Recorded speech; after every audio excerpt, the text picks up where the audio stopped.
Brian O'Bannon of Morton Buildings, and here we are again with another edition of Morton Moments. And we're going to take this moment to give you a almost final update to the Suburban garage that we've been putting up. As you can see behind me here, the crew has done an amazing job. They are pretty much done as far as construction wise. But now, as you can see, we've got the concrete floor.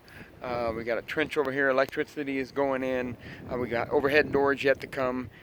So we've got some work yet to do to tie up the loose ends. But again, if you look at this weather gray and evergreen Suburban garage is just amazing. They've done a great service for this customer right here. And as you can see here, we've really cleaned up our site here. We got to come up and pick up the equipment. The dumpster should be removed and the porta pot here pretty soon.